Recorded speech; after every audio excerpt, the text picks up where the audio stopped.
अस्सलाम वालेकुम। आप देख रहे हैं टेबल टॉक और मैं हूं आज़म चौधरी। पाकिस्तान में इस वक्त सबसे जो अहम मौजू डिस्कस हो रहा है वो इमरान खान साहब की सेहत को लेके है।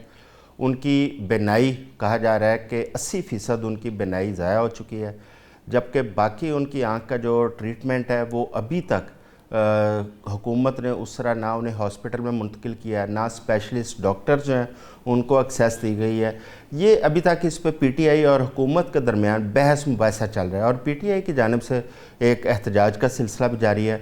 इस्लामाबाद के अंदर 2 जगह पर इस वक्त एहतजाज किया जा रहा है, एक खैबर पख्तूनख्वा हाउस के बाहर और दूसरा पार्लियामेंट के अंदर, जहाँ पे पार्लियामेंटेरियंस बैठे हैं, जबकि केपी हाउस के बाहर केपी से आने वाले वज़ीर आला सुहेल अफरीदी और उनके साथी वहाँ पे धरना दिए बैठे हैं।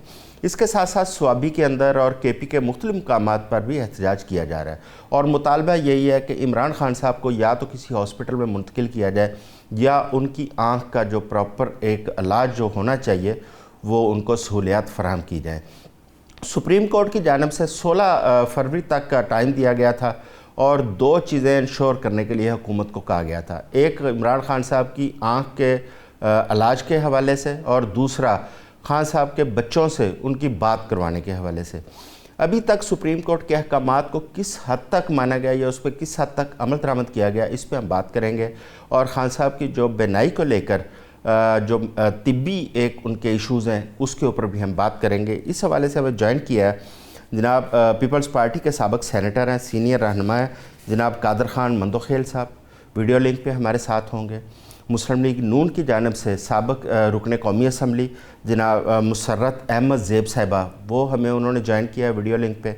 हमें कुछ देर बाद अमेरिका से एक साइंटिस्ट सीनियर डॉक्टर हैं डॉक्टर हाफिज़ बेग साहब, जो कि एक रिसर्च इंस्टीट्यूट है शैली आई रिसर्च इंस्टीट्यूट, उसके साथ मुंसलिक हैं और उनकी इसके ऊपर साइंटिफिक रिसर्च भी है रेटिना के ऊपर। वो उन्होंने हमें ज्वाइन किया है यूएस से।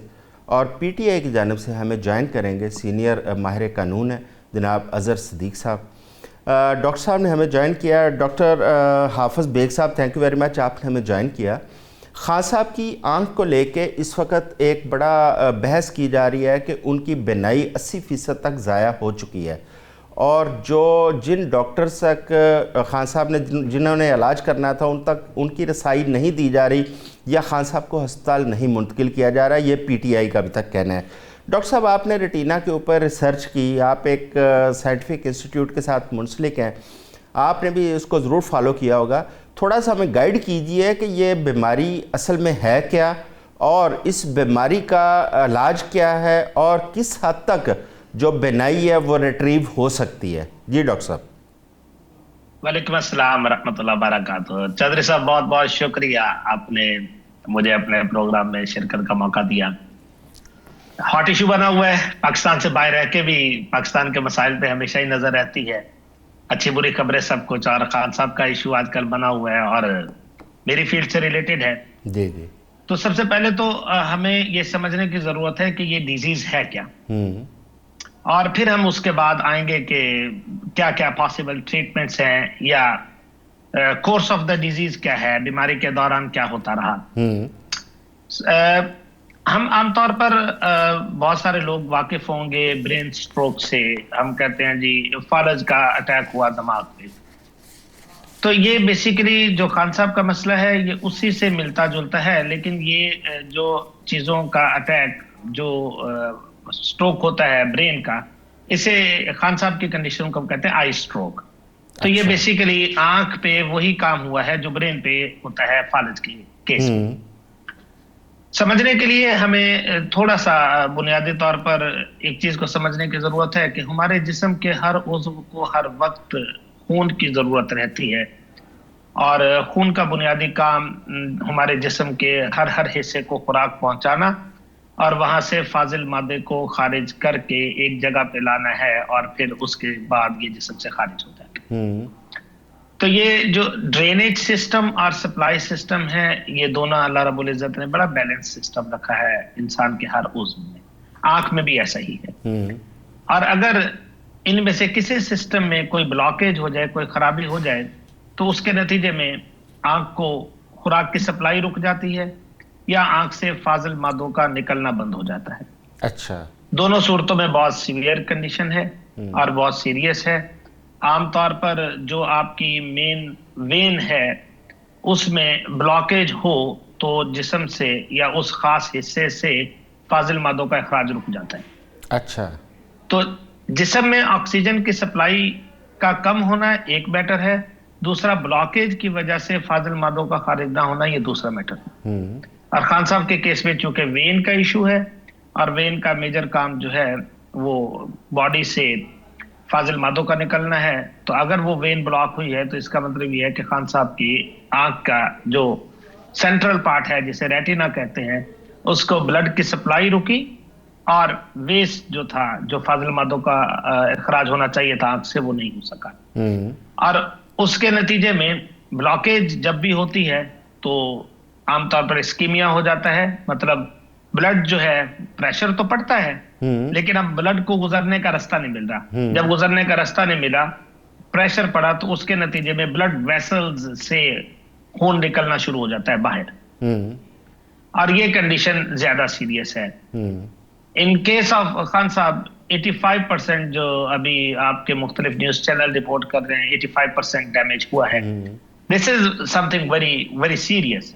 अच्छा डॉक्टर साहब, यहाँ पे ये भी बताइए कि इसका काज क्या हो सकता है? क्या blood pressure, high blood pressure, sugar, कौन सी ऐसी अमराज हैं जिसकी वजह से इस किस्म की बीमारी पैदा हो सकती है, या इसके अलावा खुराक या फ़िज़ा के अंदर आलूदगी, क्या ये भी काज हो सकते हैं इसके? सबसे इम्पोर्टेंट काज जो है इसका वो तो डायबिटीज है, शुगर जिसे हम कहते हैं, हाई ब्लड प्रेशर इसका एक और काज है। जिस तरह मैंने कहा कि ये ऐसा ही है जैसे ब्रेन स्ट्रोक होता है, तो जैसे ब्रेन स्ट्रोक का एक बहुत बड़ा काज जो है वो हाई ब्लड प्रेशर है, इसी तरह आई स्ट्रोक या CRVO का भी एक बहुत बड़ा काज जो है वो हाई ब्लड प्रेशर है। अच्छा, सिमिलरली आपको हाई कोलेस्टेरोल और जो इसका एक और इम्पॉर्टेंट फैक्टर है वो एज, तो ये सारी चीजें हैं जो काज कर सकती हैं ये डिजीज। अच्छा डॉक्टर साहब, आप हमारे साथ रहे। मंदोखेल साहब, डॉक्टर साहब की गुफ्तगू आपने सुनी। अच्छा, कोई भी कैदी हो, चाहे वो सियासतदान हो, रहनुमा हो या आम कैदी हो, उसके बुनियादी हकूक़ होते हैं। उसको जो भी तिब्बी मसाइल है, हुकूमत का ज़िम्मेदारी बनती है कि फ़ौरी तौर पर उसको एड्रेस किया जाए, डॉक्टर की रसाई की जाए और उसका इलाज करवाया जाए। यहाँ पे आप क्या समझते हैं कि कोई गफलत आपको नज़र आ रही है या PTI जो है वो बिला जवाज शोर मचा रही है? ये तो कबल अज़ वक्त है बताना कि PTI शोर मचा रही है या वाकई सीरियस है। और डॉक्टर साहब की गुफ्तगू मैंने सुनी है, वो तो एक एग्जाम्पल दे रहा था कि ऐसे बीमारी अगर ये है तो ये नुकसानात होते हैं, ये मसाइल होते हैं। और दूसरी बात ये कि सबसे पहले तो मैं यही दुआ गूँ कि अल्लाह उनको सेहत दें, और साथ साथ मैं ये भी कहूँगा कि हुकूमत की बिल्कुल जिम्मेदारी है कि वो अपने जो उनके मनपसंद डॉक्टर हो या फैमिली डॉक्टर हो, पर्सनल डॉक्टर हो, और या उनके मनपसंद अस्पताल से उनका इलाज कराया जाए, चाहे पाकिस्तान में हो पाकिस्तान से बाहर हो। ये तो बुनियादी हक है एक कैदी का, इसके ऊपर तो दो राय नहीं है। अब लेकिन सवाल साथ साथ ये भी एक चीज है कि अभी डॉक्टर साहब तो माशाल्लाह एक एक्सपर्ट है, और वहाँ जो सलमान सफदर साहब गए वकील हैं, और उन्होंने ये बताया कि मुझे इमरान खान साहब ने बताया कि बीच में आवाजें आ रही है, ये इमरान खान साहब ने बताया था कि वहाँ पे जो है ना उनको 85% जो है ना उसकी आई साइड जो है ना वो कमजोर है या उसको नजर नहीं आता है। लेकिन मैं ये हैरत है मुझे खुद सुप्रीम कोर्ट के ऊपर भी कि मैं खुद कानून का तालिब इल्म हूँ। ऐसी सूरत में तो सुप्रीम कोर्ट ने उसी वक्त क्यों नहीं जो ये खदशात जाहिर किए गए पिम्स अस्पताल के उन डॉक्टरों को बुलाना चाहिए, और फिर उसके साथ साथ तो उनको ये भी कहना चाहिए कि ये जो इमरान खान साहब ने बताया कि 85% उसकी आई साइड जो है ना कमजोर है, इसके ऊपर पूरी एक्शन लेना चाहिए, और न कि 16 तारीख से पहले इनका इलाज मुआवजा कराया जाए। मुझे अफसोस है बहरहाल ये अहकाम के ऊपर सुप्रीम कोर्ट का, उनको अगर वाकई है अगर ये बातें सही नहीं भी है तब भी एक जो अफवाहें या ये जो अफरा तफरी है इनसे बचा जा सकता है। तो मुझे खुद भी सुप्रीम कोर्ट की जो अहकामात है उनके ऊपर भी अफसोस है कि अगर 85% वो बता रहे हैं कि मेरी आई साइट कमजोर है, यकीनन उनको किसी ने बताया होगा, तो फौरी तौर पे फिम्स अस्पताल ज्यादा दूर तो नहीं है, 5-7 मिनट का रास्ता है सुप्रीम कोर्ट से, तो उनको बुला के और उनसे पूछा जाना चाहिए कि बाबा अगर ये मामला है तो यहीं से सीधे जाके इमरान खान साहब को जहां उसका दिल चाहे उस हॉस्पिटल में उसको दाखिल कराया जाए, न कि 16 तारीख देके। बिल्कुल ठीक है, क्योंकि मैं मुशर्रफ साहबा डॉक्टर आरफ है पिम्स हॉस्पिटल के, उन्होंने चेक किया था खान साहब को और उन्होंने इस चीज़ की तस्दीक की कि उनकी आई साइट बहुत वीक हो चुकी है। अब जिस तरह खान साहब ने अभी फरमाया कि हुकूमत को फौरी तौर पर इस पे उनको ट्रीटमेंट होना चाहिए था और सुप्रीम कोर्ट को भी फौरी तौर पर एक्शन लेते हुए उनका ट्रीटमेंट इंश्योर करना चाहिए था। क्या समझती है हुकूमत ने इतनी सुस्ती क्यों की, फौरी तौर पर क्यों नहीं उनकी ट्रीटमेंट करवाई गई, जिसकी वजह से एक सियासी इशू भी बन चुका है ये? अस्सलाम वालेकुम, बहुत शुक्रिया आपने प्रोग्राम में लेने का। बात यह है हुकूमत की तो गलती नहीं है, उन्होंने दिखाया है डॉक्टर को, और ये जो आई का प्रॉब्लम है ये मेरी एक दोस्त है उसको भी हो रहा है। के इंजेक्शंस लगते हैं, इंजेक्शन जो है जो मेरी दोस्त कहती है इट्स बहुत ज्यादा दर्द है वो इंजेक्शन। अजहर साहब, खान साहब के हवाले से सुप्रीम कोर्ट के 2 अहकामात थे। एक तो ये था कि उनका फौरी तौर पर मेडिकल ट्रीटमेंट 16 तारीख से पहले 16 फरवरी से, दूसरा उनके बेटों से उनकी बात करवाई जाए फ़ोन पे। अच्छा, क्या डेवलपमेंट है? क्या सुप्रीम कोर्ट के अहकामात को तस्लीम किया गया हुकूमत की जानिब से? क्या उनके बेटों से बात करवाई गई और मेडिकल टीम को एक्सेस दी गई है उन तक? अच्छा देखिए आजम चौधरी साहब, एक बात तो बड़ा वजाहत के साथ बताता चलूं कि जैसे बंदोखेल साहब ने, मेरे भाई ने बताया, सुप्रीम कोर्ट ने कोई एहसान नहीं किया। अच्छा, और कमाल की बात देखिए, हमारे चीफ जस्टिस साहब ने वो जो ऑर्डर पास करना था उसकी बजाय वो ऑर्डर पास करते चले, वो और विजिट थे वहां करना था, चले वहां चले गए हैं। लेकिन सवाल बड़ा वाज़ेह है कि जब इतनी पोजीशन सामने आ गई है तो सुप्रीम कोर्ट को तो बुनियादी हकूक को सामने रखकर, बाकी चीजों को सामने रखकर, पुरानी माजी की जो फौरी तौर के ऊपर हॉस्पिटल शिफ्ट करने का कहना चाहिए था, बजाय ये कहने के कि जाए जाकर विजिट करके आए, कोई रिपोर्ट पेश करें। बड़ा ये तकलीफ दे बात है, लेकिन वो क्या करें। अब वजह ये है कि 26वीं और 27वीं तरमीम के बाद यही कुछ रह गया है। हमारी अदालतें आप खुद बता दें आपके सामने, नवाज शरीफ का जब केस था, नवाज और प्लेलेट सब ड्रामा सब फ्रॉड साबित हो गया। वक्त के साथ एक एक चीज साबित होगी, किस तरह से वो निकल के गए, किस तरह से मुल्क से बाहर चले गए। इमरान खान ने ना मुल्क से बाहर जाना है, ना डील करनी है, ना डील है। कोई सवाल ही पैदा नहीं होता। और आपने देखा कि अलीमा बहन को बाकायदा राब्ता किया गया और कहा गया कि जनाब इनका ट्रीटमेंट करवाने के लिए उन्होंने साफ कह दिया कि फैमिली और डॉक्टर मौजूद होंगे। वो माजी में एक डॉक्टर अदनान हुआ करता था, याद होगा, वो हर वक्त हाथ बांधे इधर उधर फेरा करता था नवाज फैमिली के करीब। और वो बकायदा जब ये क्रेडिट जाता है इमरान खान की गवर्नमेंट को कि वो जब मेडिकल टेस्ट करवाने थे तो टीम के अंदर वो शामिल था। ये फर्क है, ये जमहूरी हुकूमतों में फर्क है। ये जो डिक्टेटर की पैदावार है, शरीफ फैमिली और शरीफ खानदान, उनको क्या अंदाजा इस बात। और मैं एक बार बताना चलूँ आपको, अभी तक हमारे पास ऐसी कोई इतला नहीं आई है कि बच्चों से टेलीफोन पे बात करा दिया। आप अंदाजा लगाएं, यानी prison act violate, prison rules violate, universal declaration of human right violate, ICCPR violate, Nelson Mandela rules violate, Cairo declaration violate किया। और आप डटाई के साथ, और दूसरा देखिएगा ना कि अभी तक पर्चा दर्ज नहीं होना चाहिए था तारक फजल चौधरी के ऊपर। भला तारक फजल चौधरी कौन है? अब मीडिया पे आकर दिसंबर में कहा था उसने कहा था 8 फरवरी से पहले मुलाकात हो ही नहीं सकती। गौर करें इस बात के ऊपर। क्या वजीर आजम और काबीना के पर्चे नहीं होने चाहिए? क्या मरियम सफदर के ऊपर वजीर आला पंजाब में पर्चे दर्ज नहीं होने चाहिए? यानी ह्यूमन राइट ऑर्गेनाइजेशन को अपने तौर पर काम कर रही है। और वो आने वाले दिनों में, मैं डर रहा था इस बात से कि ये ना हो जाए पाकिस्तान की सुर्खी हो। मैं तो आपके प्रोग्राम में पहले भी कह बैठा हूँ कि ह्यूमन राइट वायलेशन हो रही है, लेकिन क्या करें, जब वो असल में वो आपको पता आईनी अदालत, बहुत बड़ी अदालत, आईनी अदालत, वो सारे बुनियादी हकूक के तहफ़्फ़ुज़ के हवाले से इख्तियारात दे दिए। खुद बता दे, इतने बड़े बड़े साने हो गए यहाँ पर, गटर का टकरा उठाए, बंदे मर रहे हैं यहाँ पर बैठकर दरख्त काटे जा रहे हैं, रेस्टोरेंट बनाए जा रहे हैं। और मैं क्या आपके सामने चीजें रखूं। बसंत में तकरीबन 6 लोग मर गए, 124 जख्मी हो गए और शदीद तरह से। सिर्फ हम क्या करें, आपको पता है मुल्क में अमन और अमन कायम हो गया, बसंत मना रहे हैं हम। आपने दहशतगर्दी खत्म हो गई, बसंत मना रहे हैं हम। हर चीज ठीक हो अच्छा गई है। अजहर साहब एक चीज़ बताइएगा कि क्या जेल्स रूल्स में और कानून के अंदर इस चीज़ की गुंजाइश मौजूद है कि प्राइवेट डॉक्टर से एक कैदी का इलाज करवाया जा सके? बिल्कुल मौजूद है, यानी आपके सामने मौजूद है। रिकॉर्ड के ऊपर आपको अगर याद हो, नवाज शरीफ की मुलाकातें अपना कैंप जेल के अंदर 26 मुलाकातें रोजाना होती थी, सुप्रीडेंट के कमरे में होती थी, उनकी मर्जी के डॉक्टर्स आते थे। अब यहाँ बड़ी वाज़ेह आप देखिए ना, हमने तो बकायदा इमरान नवाज शरीफ को फैसिलिटेशन दिया था, उसकी टीम की अंदर कमेटी बनाई। और दूसरी देखिएगा ना, अभी आपने जेल में जो रोका हुआ है, मुलाकातें नहीं होने दे रहे, तो अगर कोई ऐसी बात होती तो अपना अटॉर्नी जनरल बताते कोर्ट को, नहीं जी ये सुप्रीडेंट जेल में रोका हुआ है, किसी ने कोई चीज सामने मौजूद नहीं है। और जब इंसानी हकूक का मसला हो, मैं तो आप, और ये भी बताना चलूं आपको, दिसंबर के अंदर अक़वाम मुत्तहिदा की तरफ से उन्होंने बाकायदा ह्यूमन राइट वायलेशन के ऊपर लिखा है इनको कहा कि आपकी ह्यूमन राइट वायलेशन हो रही है। मैं बताऊं आपको। अच्छा अजहर साहब, मैं दोबारा आता हूं आपकी तरफ। मैडम आप बात कर रही थी, दूसरा इसमें यह भी बताइएगा कि हुकूमत की जानिब से मुलाकातों के ऊपर क्यों पाबंदी लगा रखी है?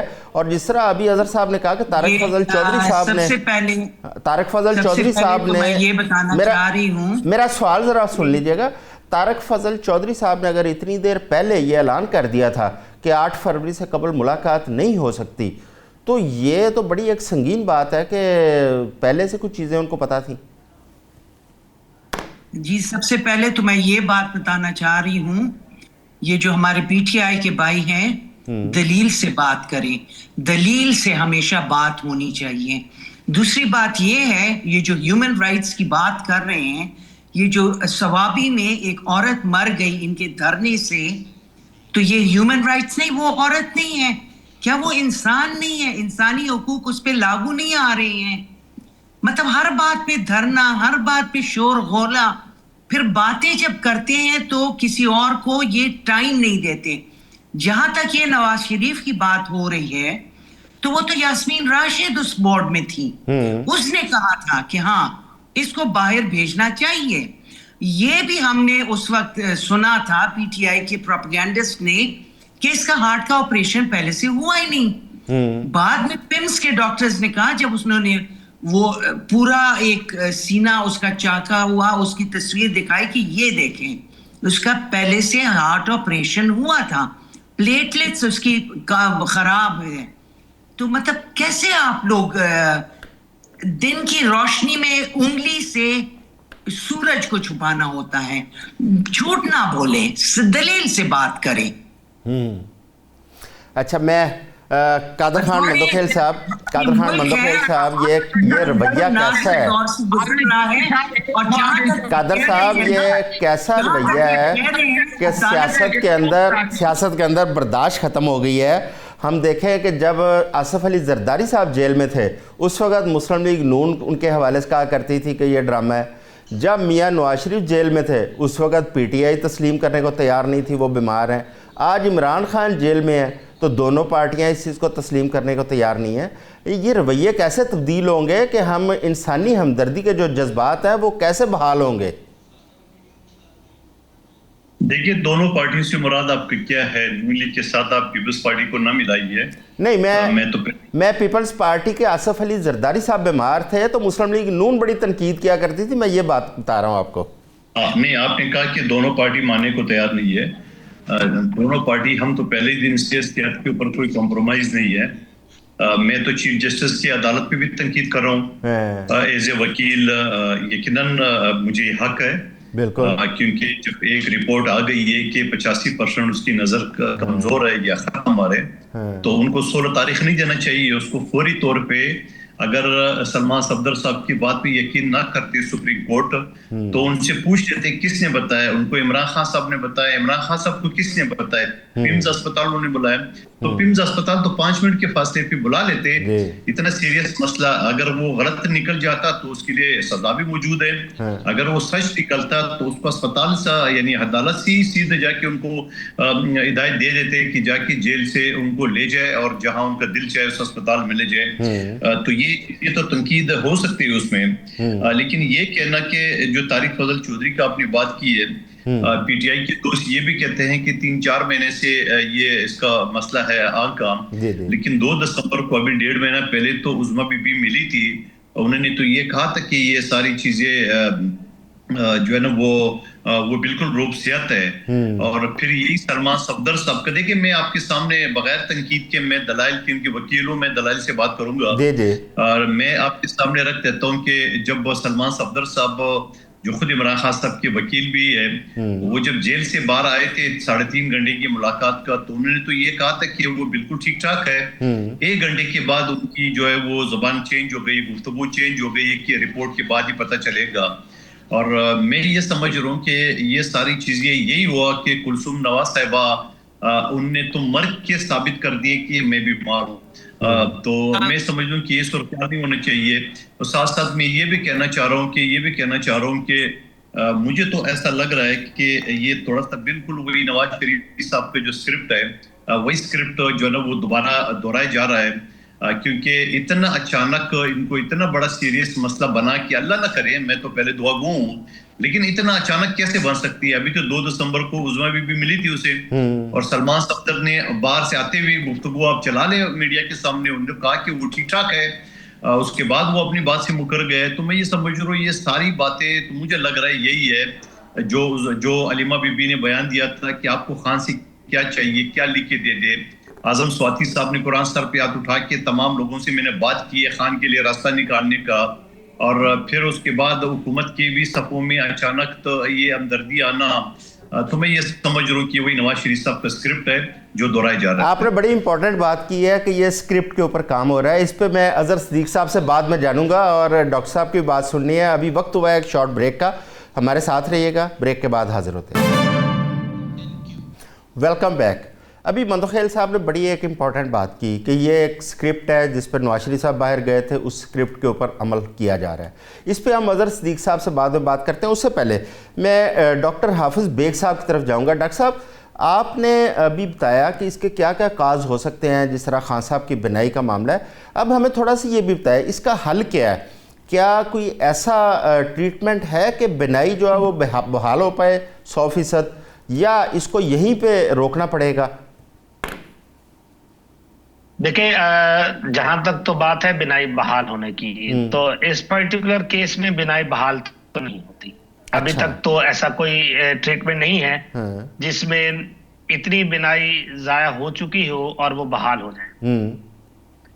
हाँ जी, ये है जिस तरह ये आप सब लोग सुन रहे हैं, इंजेक्शन लग रहे हैं, एंटी-VEGF इंजेक्शन लगते हैं ये, और इसका मेजर मकसद ये होता है कि जितना डैमेज हो चुका है मजीद उससे ज्यादा डैमेज ना हो, उसको रोका जाए। एक, और दूसरा, अगर डैमेज बहुत माइनर सा है, अर्ली स्टेज पे है, आपने वेल ऑन टाइम उसको डायग्नोज कर लिया, तो तब ये इंजेक्शन जो है दे आर वेरी यूजफुल। अच्छा, but if the condition is this much serious, like you have lost almost 85% of your vision, तो तब जो है anti VEGF injection just as a supporting therapy तो यूज हो सकते हैं, लेकिन हम इसे ट्रीटमेंट नहीं कह सकते। अच्छा डॉक्टर साहब, ये दूसरी आंख की बिनाई पे भी असरअंदाज हो सकती है बीमारी? करंटली ये डिपेंड करता है। अभी इशू ये है कि ब्लड क्लॉट आया है, और क्लॉट ये आई में आया है, अंडरलाइन कॉज नहीं पता किस वजह से आया है। हम तो सिर्फ इसको मेडिकली, तो ये हमारे लिए बड़ी सीरियस कंडीशन होती है। मेडिकली सीरियस कंडीशन इसलिए होती है कि क्लॉट तो अगर चल रहा है। सवाल करने थे मुझे। जी बिल्कुल करें मंदखेल साहब। देखिए आजम चौधरी साहब, मेरे ख्याल में आप ज्यादती कर रहे हो। जी आप ज्यादती कर रहे हो कि आप खामखा ऐसे सवाल पैदा कर रहे हो। ना तो डॉक्टर साहब ने इमरान खान साहब को देखा है, ना अभी किसी हॉस्पिटल ने उसको कंफर्म किया है, ना इस तरह कोई चीज है। जबानी एक वकील का बयान है कि मुझे इमरान खान साहब ने बोला कि मेरा आगे, उसके ऊपर आप इतने अच्छे डॉक्टर से, डॉक्टर आरफ साहब है, पूरा सवाल सुन ले, आप सुन ले, पूरा सुन ले सवाल। बिल्कुल। आप इतनी अच्छी डॉक्टर से उसकी जो एक्सपर्ट ओपिनियन है वो आप खामखा जो है ना वो आप अफरा तफरी में बदल रहे हो कि खुदा न खास्ता कैसे होगा। एक बंदा है उसके, देखो ना करे ना इस तरह, एक चीज नहीं है सामने है, उसको खामखा जो है ना वो इशू बना। अच्छा मेरी अर्ज सुने डॉक्टर, सस्पेंस फैला के मेरा ख्याल में ज्यादती है। खान साहब, डॉक्टर आरफ हैं पीम्स के, उन्होंने इमरान खान साहब को विज़िट किया और उन्होंने इस चीज़ की तस्दीक की कि उनकी बिनाई जो है बहुत हद तक वो ज़ाया हो चुकी है। अब ये ना सलमान सफदर साहब की रिपोर्ट के मुताबिक है, ना कोई और सुनी सुनाई बात है, ये एक सरकारी डॉक्टर की रिपोर्ट है। ये रिपोर्ट कहाँ पे आई है चौधरी साहब? डॉक्टर आरफ के सामने आजम चौधरी साहब, आप डॉक्टर साहब का ओपिनियन सुने, डॉक्टर साहब की जो एक्सपर्ट ओपिनियन। डॉक्टर साहब आप अपनी ओपिनियन दें, उसके बाद मैं अजहर साहब की तरफ से आता हूँ। जी शुक्रिया जी। मेरा हम मेडिकली इस कंडीशन को जब तक अंडरलाइंग कॉज इसका पता ना चले कि ये क्लॉट हुआ क्यों है, इसकी वजह क्या है, तब तक तो हम इसको बिल्कुल नहीं कह सकते कि ये रिस्क फ्री सिचुएशन है, क्योंकि क्लॉटिंग तो पूरी बॉडी में कहीं भी हो सकती है। अगर तो डायबिटीज है, सेपरेट इशू है। अगर कोई वेस्कुलर डिजीज है जिसकी वजह से ये क्लॉटिंग हुई है, तो ये किसी भी टाइम किसी भी तरफ जा सकती है। ऐसा नहीं है कि ये सिर्फ आपकी आई में आई है, आई में तो ठीक है, उसका इफेक्ट आपको नजर आ रहा है, लेकिन अंडरलाइंग कॉज क्या है ये इंपॉर्टेंट है। और इसके लिए जब तक डिटेल्ड मेडिकल एग्जामिनेशन ना हो किसी भी पेशेंट का, तब तक आप उसको रूल आउट नहीं कर सकते। और जब तक आपको उसका अंडरलाइंग कॉज पता ना चले, आप उसका ट्रीटमेंट प्रॉपर नहीं कर सकते कि इसका रूट कॉज क्या है, उसको एड्रेस किया जाए ताकि इशू मजीद ना बिगड़े। तो ना सिर्फ आंख बल्कि कहीं भी ऐसा मुमकिन है कि अगर इसको प्रॉपरली एड्रेस ना किया जाए तो बॉडी के किसी और आर्गन को इफेक्ट करे। जी शुक्रिया डॉक्टर साहब। अजहर साहब, आपने डॉक्टर साहब की ओपिनियन सुनी। अच्छा, कादर खान मंदोखेल साहब कभी बायस्ड ओपिनियन नहीं देते, कई दफ़ा हमारे प्रोग्राम में गुफ्तगू की है, उन्होंने हमेशा एक बैलेंस बात की है, लेकिन आज उन्होंने डॉक्टर साहब की ओपिनियन के ऊपर उन्होंने एतराज़ किया है। अजहर साहब, क्या ये मैंने एतराज़ नहीं किया है। मैंने एतराज़ नहीं किया। अच्छा, मैंने आपसे ये कहा कि एक इम्पार्शल डॉक्टर की मैंने ओपिनियन ली जिनकी कोई पॉलिटिकल एफिलिएशन नहीं है। फिर आप उसे ले लेना।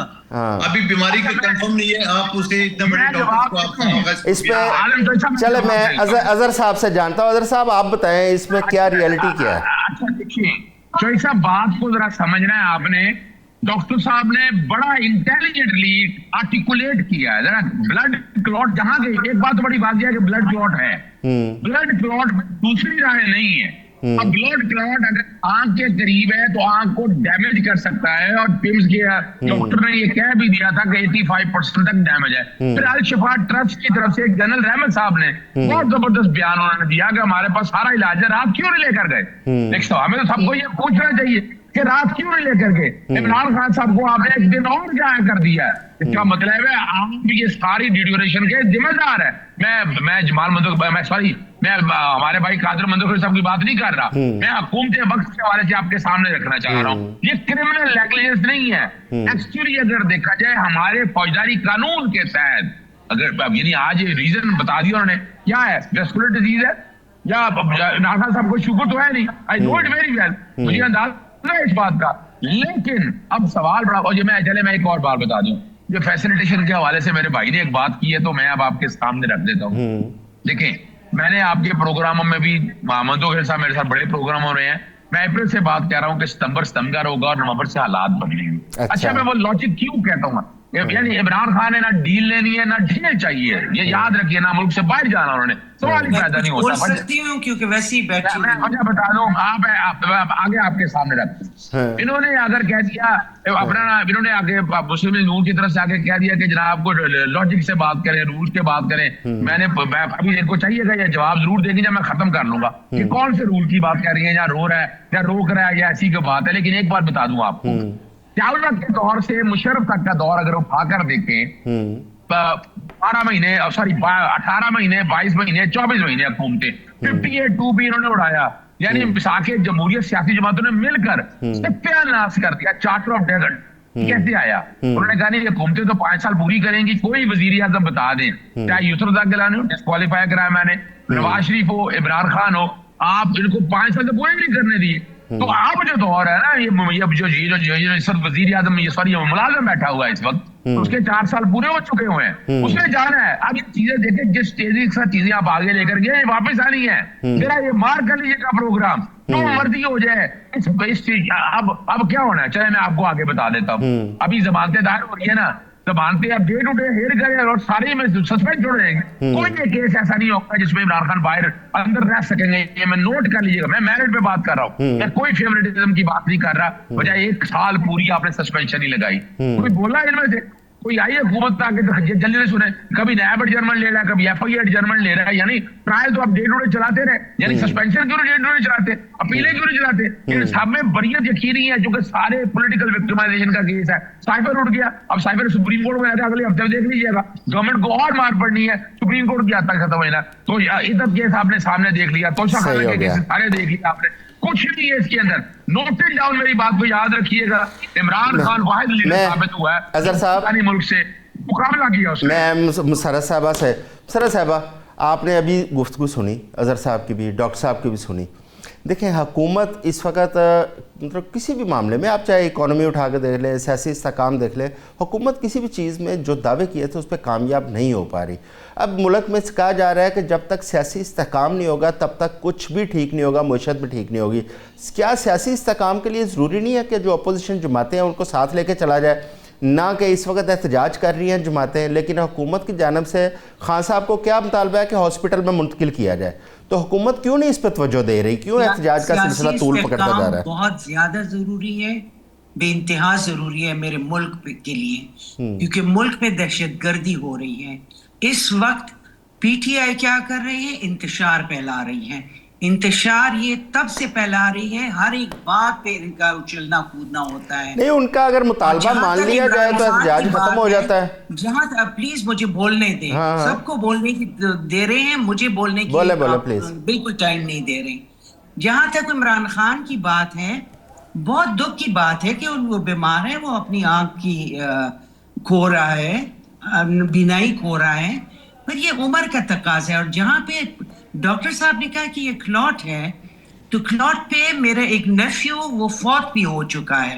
क्लॉट के लिए आपकी ग़िज़ाइयत बहुत ज्यादा जरूरी है, चिकनाहट आपने नहीं लेनी। खान साहब का सुना है कि मुर्गे मतलब देसी घी और ये चीजें ले रहा है, और इसके लिए बहुत ज्यादा एहतियात। मुझे नहीं पता, मैं डॉक्टर नहीं हूँ कि ये क्लॉट है कि क्या है, बकौल डॉक्टर साहब के कि ये क्लॉट भी हो सकता है। अगर क्लॉट है तो फिर खान साहब को अपने ग़िज़ाइयत पे, वैसे भी उम्र का तकाजा है, इस उम्र में इतनी चिकनाहट ठीक नहीं होती, ब्लड प्रेशर हाई हो जाता है, कोलेस्ट्रॉल बढ़ जाता है, शुगर हो सकता है, ये उम्र का तकाजा होता है। उस उम्र में इंसान को थोड़ा परहेजी खाने से बेहतर होता है। पर अकॉर्डिंग टू PTI वो तो इमॉर्टल है भाई, he is not immortal. Imran Khan is not immortal, he is a human being. और जहां तक ये अदालतों की बात कर रहे हैं, तो अदालत ने तो कह दिया है कि इनके बेटों से बात करें। हाँ, ये बात हम कह सकते हैं कि सिर्फ बेटे क्यों कह रहे हैं, बेटी को क्यों नहीं कहा? बेटी का भी हक है बाप से बात करने का। शर्म आनी चाहिए यार, आप कैसे लोगों को बुला लेते हैं यार? आजम साहब शर्म। अच्छा, ये अजहर साहब, इसमें मैडम आप भी, मेरा ख्याल है इसमें पर्सनल होने की जरूरत नहीं है। तमीज से बात करें, तमीज। अजहर साहब प्लीज, आप भी जो आप लोगों को तमीज सिखा। मैम आपको भी देखें, ये बात नहीं करनी चाहिए, फिर बात आगे निकल जाती है, फिर दोनों जानब से इल्ज़ाम तराशे शुरू होते हैं, ये मुनासिब बात नहीं है। अजहर साहब काइंडली आप भी ज़रा प्लीज़। अच्छा जी मैम, आप बात मुकम्मल करें, लेकिन मेरी गुजारिश होगी कि इस किस्म की गैर अखलाकी बात से हम थोड़ा सा गुरेज करें। बात करती हैं, फजूल बात हम नहीं कर सकते, हम आप जैसे लोगों अच्छा, को तमीज सिखा देंगे। अजहर साहब प्लीज़ आप भी। अच्छा, मैं कादर मंदोखेल साहब की तरफ जाता हूँ। कादर साहब, मेरा आपसे पहले भी सवाल था कि सियासी बर्दाश्त बिल्कुल ख़त्म हो गई है। अब एक नॉन इशू को इशू बनाया गया है, जो हुकूमत बड़ी आसानी से डॉक्टरों को रसाई दे सकती थी और उन्होंने नहीं रसाई दी, जिसकी वजह से एक इशू बन गया है, जो एक अदम इस्तेहकाम, पहले नहीं आपका यहाँ पे इस्तेहकाम आ रहा और अब फिर जो है ना एक नया अदम इस्तेहकाम पैदा हो रहा है। इसको कैसे हल किया जा सकता है? देखिए, हल तो मैं तो पहले फौरी तौर पे मेरी ज़ाती राय ये है, क्योंकि मैं पार्टी का तर्जुमान नहीं हूँ, मेरे ज़ाती राय कि फौरी तौर पे इमरान खान साहब की, उनकी अपनी डॉक्टर से और उनकी अपनी पसंदीदा अस्पताल से उनका इलाज कराना चाहिए पहली फुर्सत में। लेकिन ये भी साथ साथ देखिए फिर वही बात, मैं अपनी पेशे से मजबूर हूँ, बजाय ये कि पीटीआई जोर दे देती कि भाई आप 16 तारीख क्यों दे रहे हो चीफ जस्टिस को, आप आज जाके पीएम्स के डॉक्टरों को ले जाओ, अगर मेरी बात सच है तो उनको आज ही शिफ्ट किया जाए। और ये बात तो नहीं की है पीटीआई की वकला ने, लेकिन साथ में जमानत के कागज दाखिल कर दिए।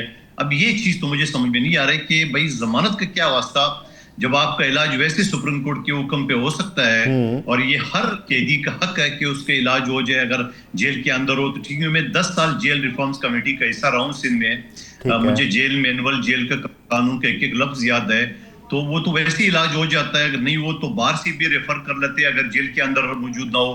तो ये जमानत के कागज दाखिल करना, ये मेरे समझ से बालातर है कि क्या वही अलीमा बीबी और आजम स्वाति। अच्छा खान साहब, आप कानूनदान भी हैं, आप कानूनदान भी हैं, मेरे इसमें एक सवाल है, कानूनदान भी हैं। अब 1 साल से मेरा ख्याल है खान साहब के इस्लामाबाद हाई कोर्ट में जो अपीलें हैं वो भी पेंडिंग पड़ी हैं, तो क्या वो अपीलें नहीं लगनी चाहिए थी? जी चौधरी साहब, मैं बिल्कुल 100% आपसे इत्तेफाक करता हूँ, लगनी चाहिए। मगर क्या ये मौका है कि जहां वो मौत और जिंदगी अल्लाह न करे वो उसका शिकार है और इतना बड़ा संजीदा हम डिस्कस कर रहे हैं और उस बेस पे जमानत के कागज, जमानत की तो जरूरत ही नहीं है, तो क्या इस मौके का ये वाला फायदा आपने उठाना है? तो फिर अगर ये फायदा उठाना है तो फिर मैं सियासी वर्कर भी हूँ, तो फिर मुझे वो सियासी वर्कर के तौर पे मुझे भी ये बात कहने दे कि क्या ये डील का हिस्सा है, क्या ये एनआरओ है, क्या अलीमा बीबी और आजम स्वाति की जो बयानात है वो अपनी जगह पे गलत थी। अभी कुछ अर्सा पहले स्टेट मिनिस्टर हुज़ैफा रहमान मेरे साथ मौजूद थे, उन्होंने कहा हमने खान साहब को ऑफर किए जेल में कि आप मिडिल ईस्ट के किसी मुल्क में चले जाए, तो उन्होंने कहा नहीं मुझे अमेरिका या यूरोप शिफ्ट किया जाए।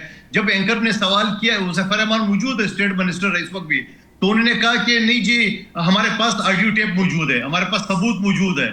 तो ये सारी बातें को फिर मैं कैसे नजरअंदाज कर सकता हूँ? सलमान सफदर का बयान, अलीमा बीबी का बयान, आजम स्वाति का बयान, हुज़ैफा रहमान का बयान और सलमान सफदर का फौरन बजाय इलाज कराने का बेल दाखिल करना, ये बातें मेरे समझ से बालातर है। ये अजहर साहब से जान लेते हैं।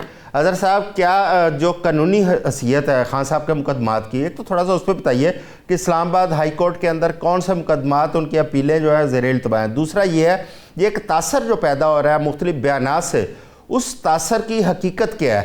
क्या ये वाकई कोई डील की तरफ जा रही हैं चीज़ें, या जेन्युइन मेडिकल ग्राउंड पे उनके लिए बेल जो है उसकी रिक्वेस्ट की जा रही है? अच्छा देखिए, मैं पहले तो बताता चलूं, मेरे भाई हैं कादर मंजूर खलील साहब, तोशा खाना वाला जो केस है ना, उसकी अपील फाइल कर दी गई थी। अक्टूबर में, दिसंबर में फैसला हुआ था, 25 दिसंबर या कोई डेट मुझे याद नहीं पड़ती है, उसमें सस्पेंशन नहीं दायर की गई थी।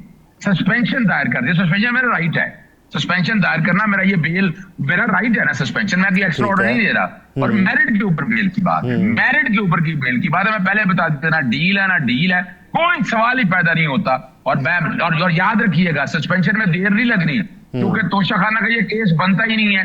एक ऑलरेडी सजा दे चुके हैं, दूसरे में सजा दे रहे हैं, एफआईए का इख्तियार नहीं है।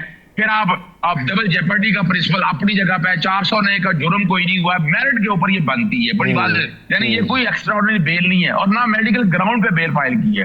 वन ऑफ द रीजन आप कह सकते हैं ये चीजें लिखी गई हैं, लेकिन इसको मैं नहीं जाना चाहता, मैं मेरिट की बात करूंगा। दूसरी बात आगे आ जाए ना, 1 साल हो गया है अलकादर ट्रस्ट को, यानी क्या हुआ, पहले केस ना लगा, दरखास्तें दें, नैब आया, नैब ने कहा प्रोसिक्यूटर नहीं है, प्रोसिक्यूटर ने कहा मेरी तैयारी नहीं है, और आप हाल देख लें कि हमारी हाई कोर्ट ने वो सस्पेंशन नहीं लगाई। पूछा जाए उनसे क्यों नहीं लगाई आपने? अच्छा एक और बताता चलूं आपको बात, मैं एक और बात बताता चलूं, यानी मेरा इजाजत है अजहर साहब? जी अजहर साहब से आप, अजहर साहब कादर खान साहब की सुन लें, क्या कह रहे हैं खान साहब, सुने जरा। अजहर साहब, आप कहते हैं कि ये बेल हक है, बिल्कुल हक है। आप कहते हैं मेरिट पे दाखिल हुआ है, बिल्कुल मैं मानने को तैयार हूं। मगर सलमान सफदर साहब का बयान जो कल उसने दिया है कि ये जो आंख का मसला है, इसके ऊपर ये मेडिकल ग्राउंड है हमारी बेल के लिए, तो उस बात को मैं कहां ले जाऊं? देखिए, मैं आपके सामने रख दूं, मैं आपके सामने, आप भी वकील है, मैं भी वकील हूं। हमेशा मेरिट के ग्राउंड के अलावा एडिशनल ग्राउंड्स रखते हैं, यानी मेरिट का मेन होता है, एडिशनल ग्राउंड्स रखते हैं। एडिशनल ग्राउंड्स क्या हकायक से हटके आ जाएंगी। अगर मैं मिसाल के तौर पर मेडिकल पे अगर बेल भी देनी होगी वो तब तक नहीं देनी जब तक मेडिकल बोर्ड नहीं होगा, तब तक हालात और वाकयात ऐसे नहीं होंगे। मेडिकल ग्राउंड पर बेल ऐसे नहीं मिलती, आपको भी पता है और मुझे भी पता है। अब आज अगली बात की तरफ जो मैं अब सवाल उठा रहा हूँ कि यानी ये बात क्या किसी को तो ये सोचना है ना कि 26वीं और 27वीं तरमीम के बाद अब क्या आ गया। यानी हम देखें आजम चौधरी साहब सुप्रीम कोर्ट ने बड़ा शोर डाला सारी सियासी जमातों ने कि जनाब अकेला बेंच जो है ना वो चीफ जस्टिस बनाता है, आपने वो कमेटियां बना दी, कमेटी खेले आपने। क्या हाई कोर्टों में नहीं बननी चाहिए? क्या हाई कोर्टों में आईनी बेंच नहीं बनने चाहिए? क्या यानी आज वो भूल गए सारी सियासी जमातें और छोड़ दिया चीफ जस्टिस जो मर्जी करे, क्या करे, सफेद करे। कभी यहाँ लाहौर हाईकोर्ट में हाल देखे आप परेशान हो जाएंगे, क्या हाल हो चुका है यहाँ पर। अब आने में मेरी बहन का मुझे दुख हुआ इस बात के ऊपर, एक पढ़ी लिखी औरत हो और खानदानी और तो इस तरह का इल्जाम नहीं लगाते।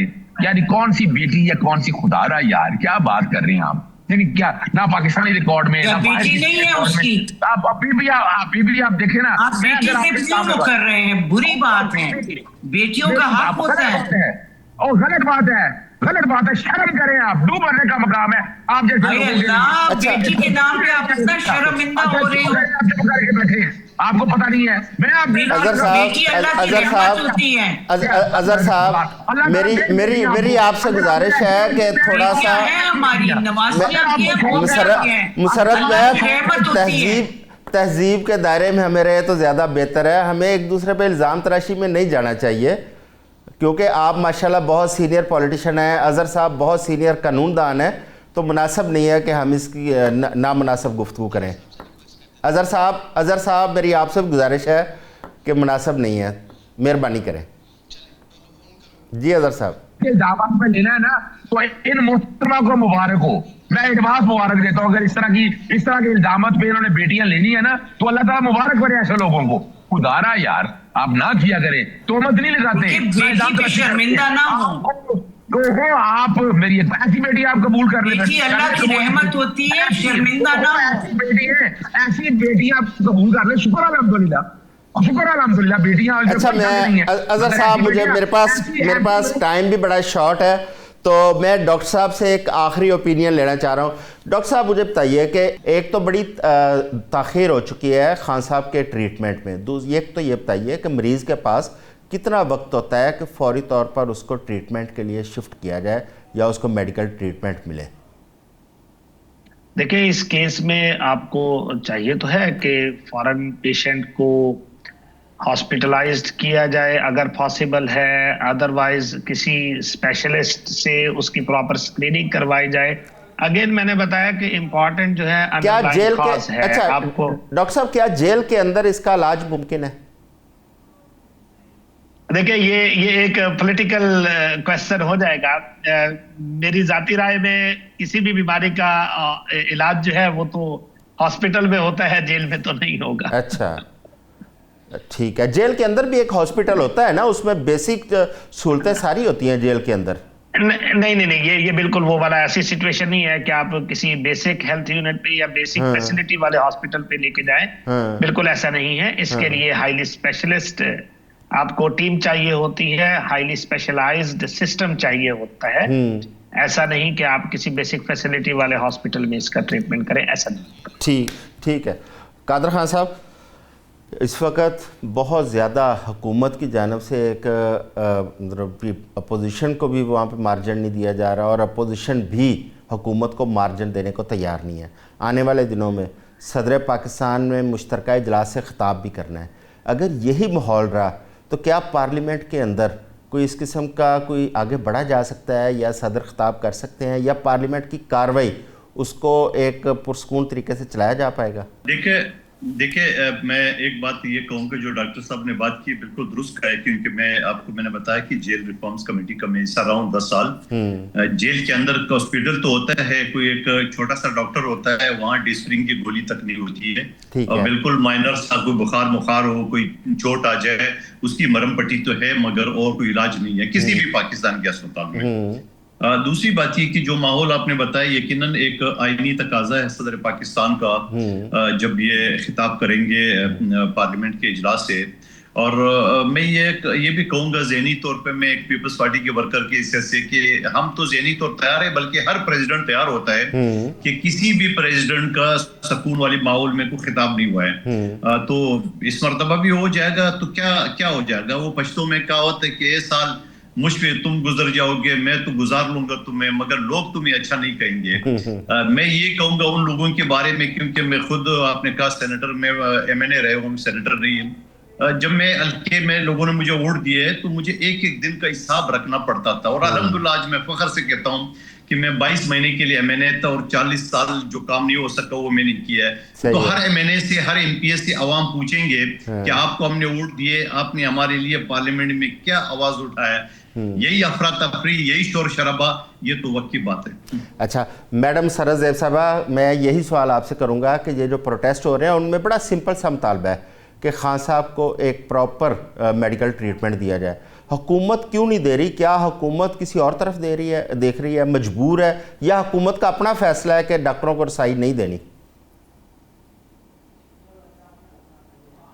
मैडम शिफा जो है आई हॉस्पिटल, वहाँ से अब डॉक्टर्स इसका मुआयना करेंगे।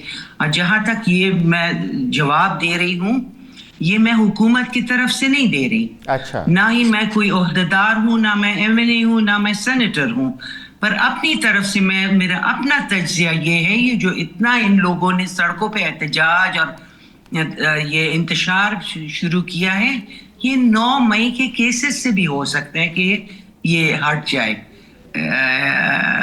यानी इनकी इमरान खान की गिरफ्त ना हो उसमें। 9 मई के वाक़े सबने देखे कि क्या हुआ क्या नहीं हुआ। चले, आपका पॉइंट आ गया मेरे पास, आपका पॉइंट आ गया मेरे पास। वक्त बड़ा कम है, मैं अजहर साहब से लूँगा। अजहर साहब, ये एहतजाज का सिलसिला कब तक जारी रहेगा, और हुकूमत की जानिब से क्या आप समझते हैं कि कुछ थोड़ा बहुत इस पर गौर किया जाएगा, रिलीफ दिया जाएगा? देखिए मैं बताऊंगा आपको, सियासी जमातें मैच्योर नहीं हुई। पार्लियामेंट से बजारे हुसन आपको कहाना है, मैं शहबाज शरीफ के बारे में बताऊं, वो हनी ब्रिज और क्या क्या कुछ, यार वो अच्छा नहीं लगता उन चीजों से। सीरियस होकर जरा सोचना चाहिए। इस कौम को आगे लेके जाना है ना, तो बैनुल अक़वामी जो वो तो अमल नहीं करते ना, बुनियादी हकूक के ऊपर अमल दरामद करना चाहिए। आप ये 3.5-4 साल में क्या दिया है कौम को? कौम को मार पीट के अलावा, अपने डिटेंशन ऑर्डर के अलावा, आपने सड़कों पर निकल नहीं दिया। आपने जो रही सही ताकत थी सियासी जमातों की, वो आपने दीवार पे लगा दी है, खत्म करके रख दिया। लेकिन एक बात बता दूं मैं आपको, सड़कों पे एहतजाज शुरू हो चुका है। वो अब लाहौर आ जाए, आप जो सब लाहौर में देख रहे हैं, 3 जगहों पर बड़ा जबरदस्त एहतजाज चल रहा है। हाँ, हमारा एहतजाज, हमारा राइट है ना। आर्टिकल 15 ले लें। अजहर साहब मेरे पास वक्त ख़त्म हो गया है। Thank you very much. Qadir Mandokhel साहब, अजहर सदीक साहब, जनाब डॉक्टर हाफिज़ बेग साहब और मोहतरमा मुसर्रत ज़ेब साहिबा, तमाम मेहमानों का बहुत शुक्रिया। आज के लिए बस इतना ही। कल दोबारा आपकी खिदमत में हाज़िर होंगे नए टॉपिक और नए मेहमानों के साथ। अपना ख्याल रखिएगा। अल्लाह हाफ़िज़।